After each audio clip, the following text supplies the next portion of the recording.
Welcome to the third episode of Grammar Made Easy with me. So, we are already done discussing four subject verb agreement rules in the previous two videos. This time, we're going to talk about the fifth rule, which talks about fractions, periods of time, weights, and amount of money.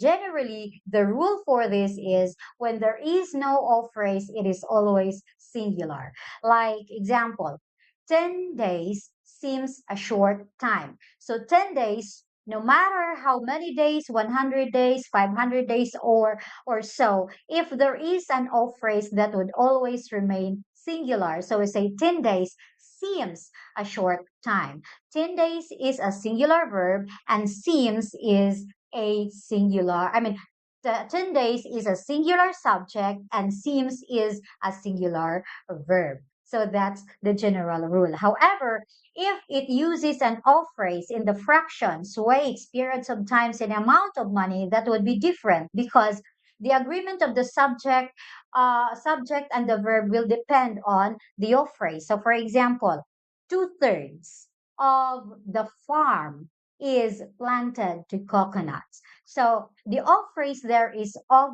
the farm. Therefore, since there is only one farm in the of phrase, it is singular. So we say 2/3 of the farm is planted to coconut.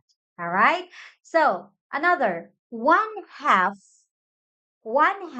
of the coconuts are to be sent to our cousins in the city. Take note, one half is a fraction, but there is the of phrase, one half of the coconuts, one half of the coconuts, and coconuts are many, plural, they're plural. So the verb is are of the coconuts are sent to the city, right? So one half of the coconuts are to be sent to our cousins in the city. So that is the fifth rule.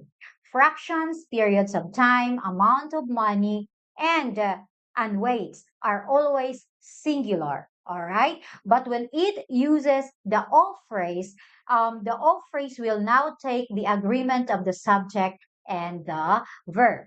So meaning to say, the verb will now take consideration on the number of the noun that has in the of phrase. All right. So that is the fifth rule.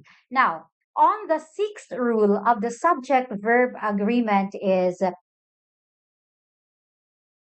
we have here, all right, sorry, the nouns ending in S, but singular in meaning, just like physics, mathematics, economics, measles, civics, and news. They are always singular. So let's say mathematics is a difficult subject and news is important to human life. And measles is a disease fatal to children. So all these words, though they have the impression of being plural because of the s attached to it, they are always singular. So if they are singular, used as subject, therefore it will take the singular verb. All right. So if you have question about this rule, guys, I just want you really to write it in the comment section so that we can talk about it and I can tell you what you need more. And aside from that, since this is a free review that I'm giving you guys, I want you to give me questions or any clarifications that you would like to make so that you will pass the civil service examination. So the focus of the civil service examination in English in proficiency test is you're going to focus on the grammar, and the grammar is in the subject verb agreement, very important, you have to master them. Then the analogy of the words, then the vocabulary, and the reading comprehension, right? So those are the things to consider in taking the civil service exam. And I will see you next meeting or next episode for the Grammar Made Easy. Thank you very much for your time and your indulgence. This is your friend, Marisa. Have a good day.